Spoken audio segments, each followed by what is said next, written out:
Good morning. Morning. That was pretty good. So look, y'all, I'm a teacher, right? And whenever I get in front of groups of people and I talk to them, I really like to hear them talk back to me, right? So it's one of my things. So let me try that again. Good morning. Good morning. Excellent, thank you. Well, as Katie mentioned earlier, my name is Warren. I'm on the music history faculty at LSU. One of the great things about my job is that I get to teach a lot of students who haven't encountered studying music in a classroom setting before. So I teach a lot of these big general education classes with a lot of freshmen and other students who are maybe coming to studying music for the first time. So in all of these classes, I have a little exercise that I do on the first day of class. I've done this about 3 times in the past week or so.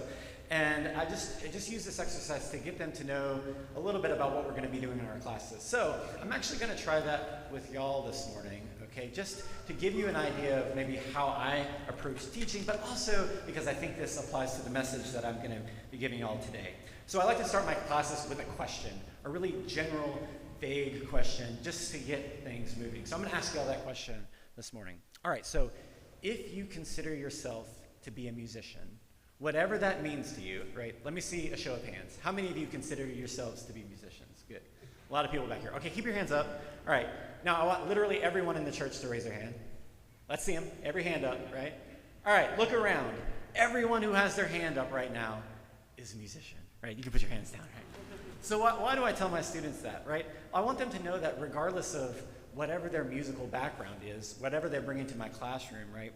I want them to feel welcome and to feel that they have something to contribute, right? Whether they were students who studied piano or voice or trombone or trumpet, whatever it is, their whole lives, or whether they've never thought about music in a serious way before, they have a unique experience and something to offer to my classes as we learn and discuss and analyze music. So now that we have established that everyone in here is a musician, right? I'd like to make a little bit of music with y'all, if that's okay. Y'all sound good? We're going to sing a song together, all right? Y'all ready?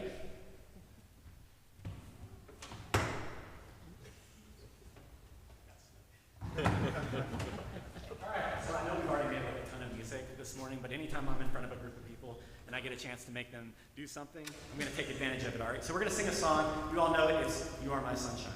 Y'all know that one? Do y'all know that one? Yeah? Okay, good. We're going to sing it together. We're just going to sing the chorus. Did y'all know that this was the state song of Louisiana? One of the state songs of Louisiana. All right, we're going to sing it together. Let me hear y'all. 1, 2, 3. You are my sunshine, my only sunshine. You make me happy when skies are gray. You'll never know, dear, how much I love you. Please don't take my sunshine away. That was pretty good, right? That was pretty good. They got y'all warmed up a little bit, but I think we can do a little bit better, right? There's a lot of y'all in here. There's only one of me, and I can still kind of hear myself. So let's try it one more time. Y'all ready? 1, 2, 3. You are my sunshine, My only sunshine. You make me happy when skies are gray. You'll never know, dear, how much I love you. Please don't take my sunshine away. Give yourselves a hand. Great job.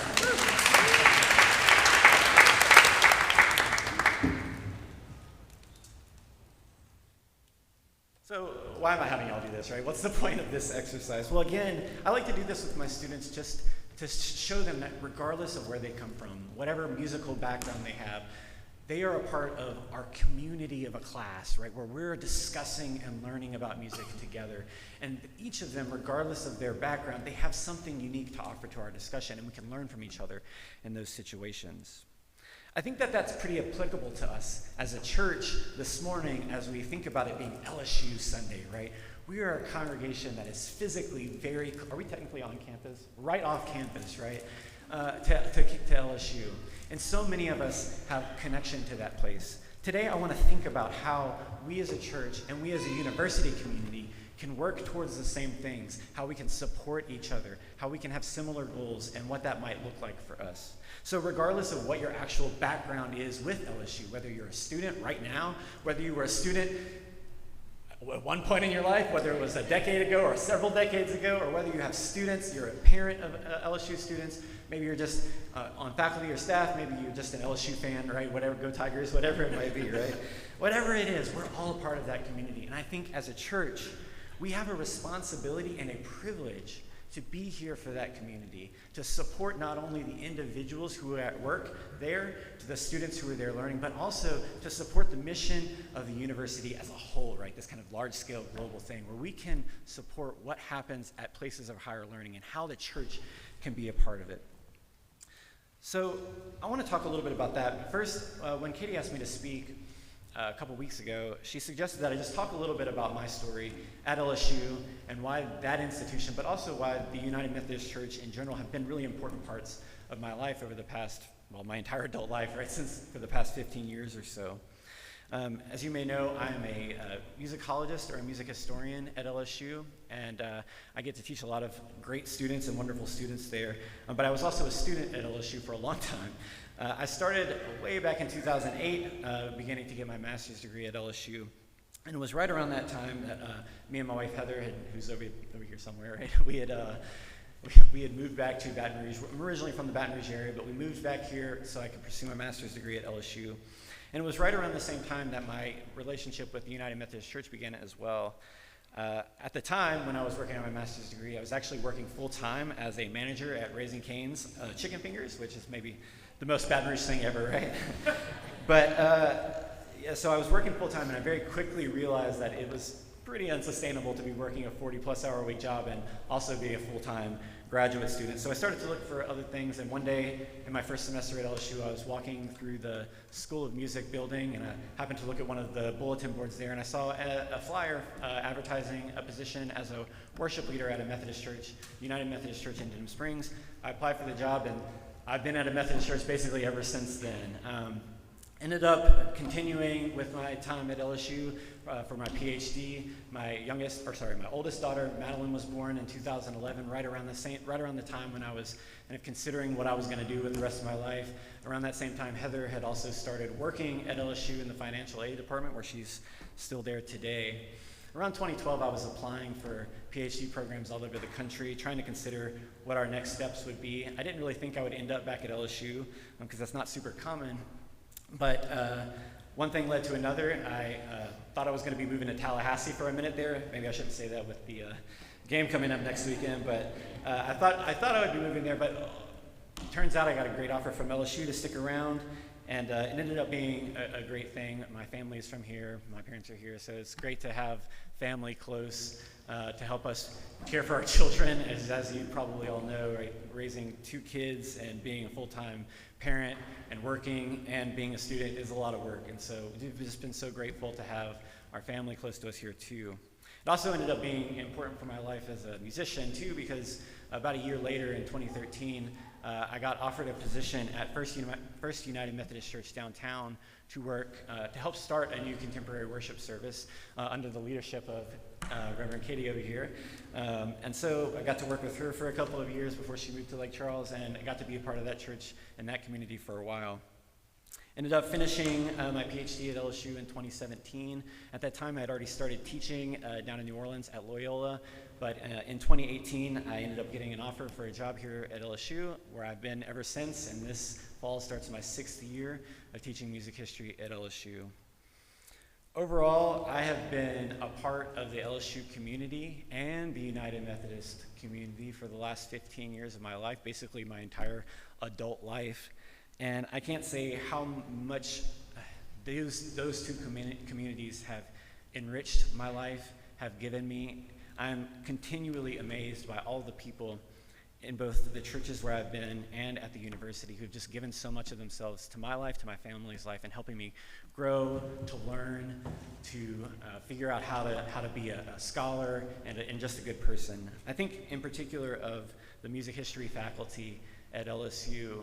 I don't know how much you'll know about how faculty members engage with graduate students at universities, but I can say that beyond a doubt, that this place is special, right? This community and this university is special. I've had so many great interactions and just guidance and mentorship from my professors here. Now it's a great pleasure in my life to call them colleagues and to be friends with so many of them. Likewise, working in the United Methodist Church for the past 15 years, I've gotten to know so many great people, volunteer musicians, pastors, lay leaders, just regular people, right, who I've become friends with over the years, and I still have so many connections throughout this community. One of the things that I think has been really important for me is during this time, and for so many of us, like as we get older, as we become adults and we go out into the world and do our thing, right, is that can bring a lot of uncertainty, a lot of feelings of self-doubt, a lot of struggling with ideas. And I've been blessed, truly, to have so many people in my life who have helped guide me through those times, whether it's watching my kids when I had to be somewhere, or helping guide me through times of like spiritual searching, to helping me just like turn my bad writing into better writing, right? Whatever it might be. And I just think that that's so much of what we do as a church and as Christians and as a university, is we help guide people. We help form people into newer and better beings who can serve the world in a better way. When I was an undergrad student, I had a professor who liked to challenge his students or urge his students to, quote, struggle, wrestle, and grapple with new ideas, with our preconceived notions, and with the things that we encounter in the world around us. This idea that when we encounter tough times, or when we encounter challenging ideas, that we don't just dismiss them and blindly go with what we've known before, but rather we take them seriously and we think deeply about the things in this world, the spiritual problems in this world, the things that we encounter every day that make things difficult for us.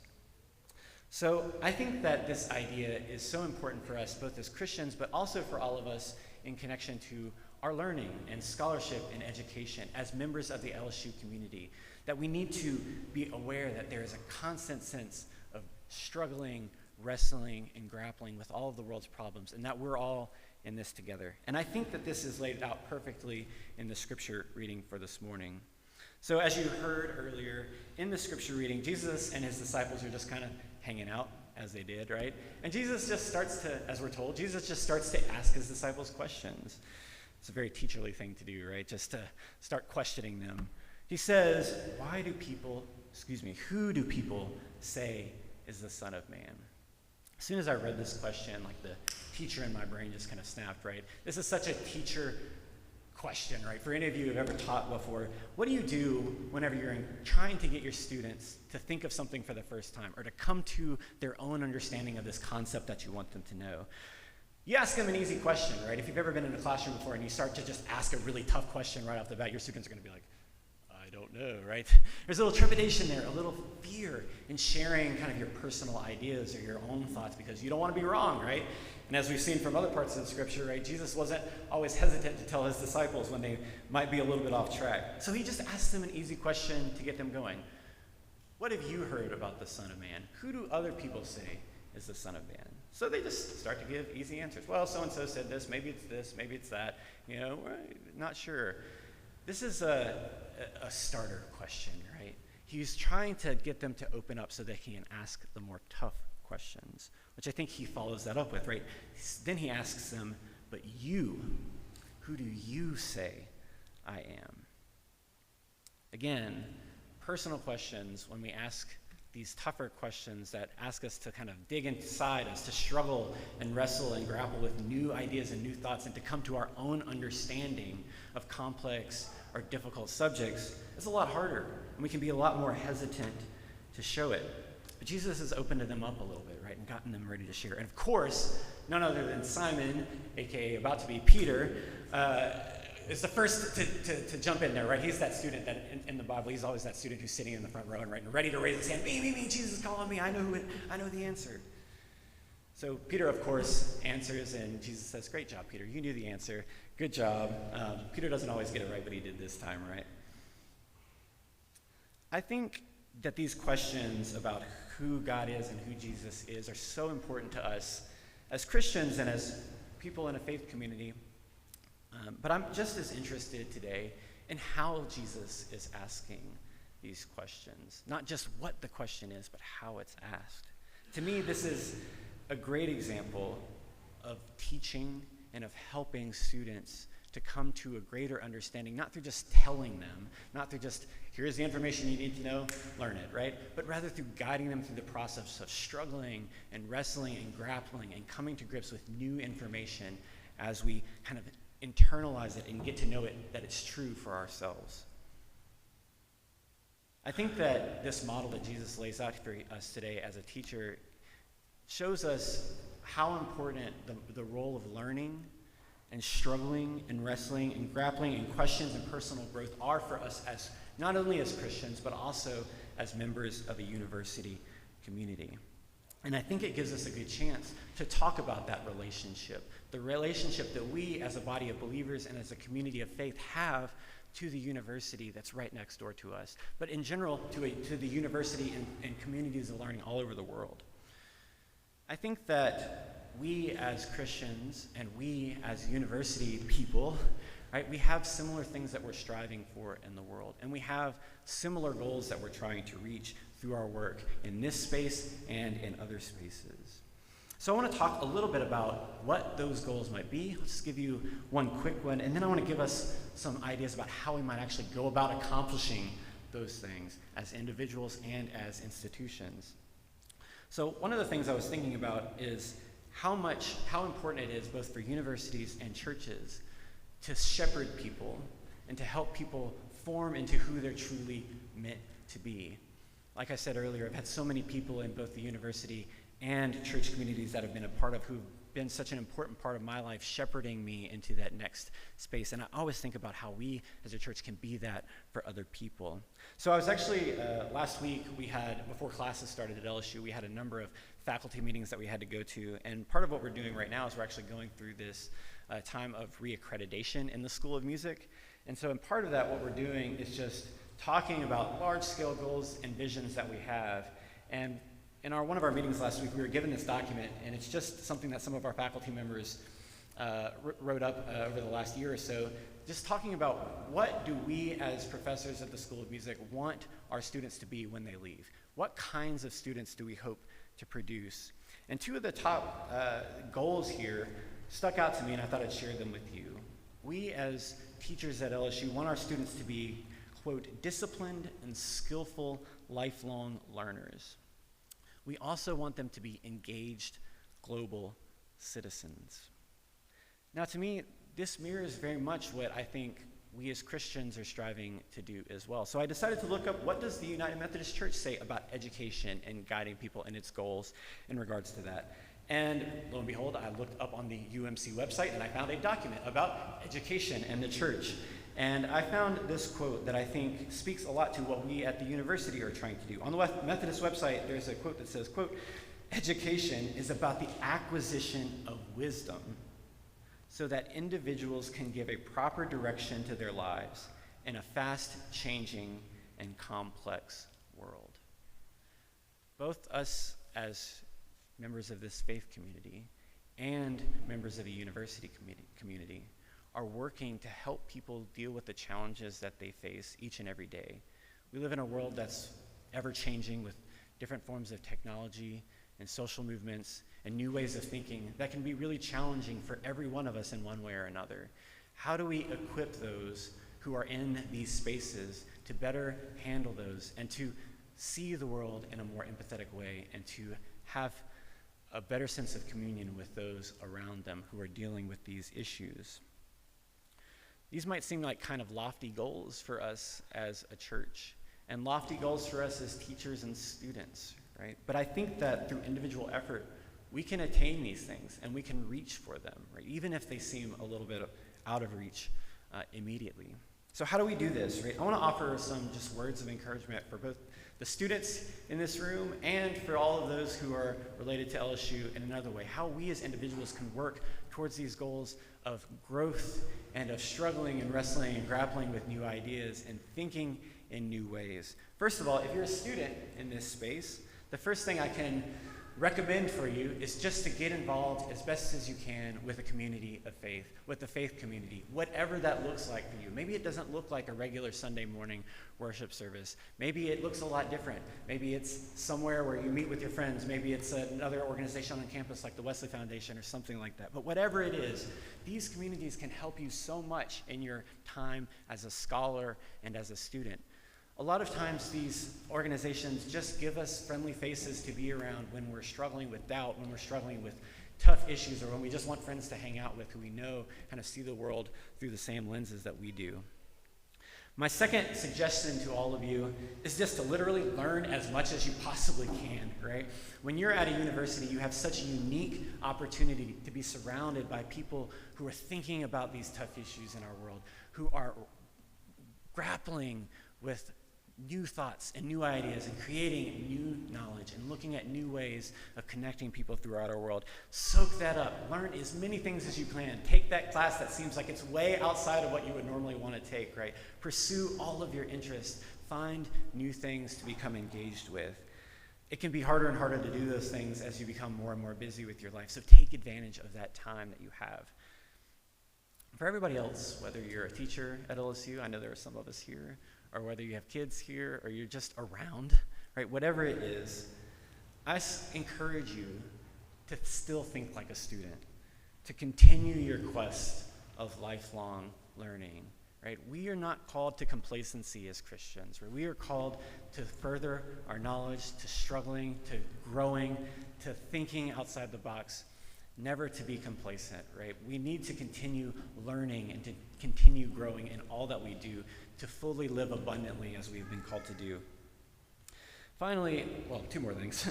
Another thing is to support our college community. Again, I can't say how meaningful it's been in my life to have people in church and at the university invest their time in me through a meal, a cup of coffee, a conversation when I was dealing with something difficult, just through friendship.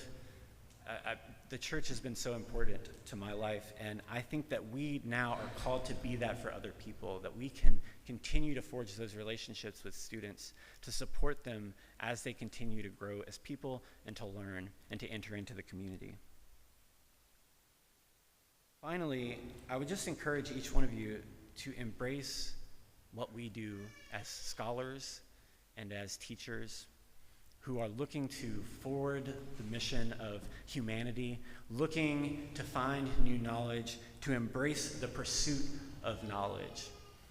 Today, there is often these kind of culture wars between academia and the rest of the world, or sometimes even the church and academia. But I really think that that's a big problem that we as individuals can fight against, right? To embrace knowledge and learning new things and challenging the things that we hold dear to us for the sake of growing as people and as humanity. So with that, I encourage you to go forward to learn the faces and names of the students here, to talk about your experiences with LSU, and to grow this community as best as you can. Go Tigers.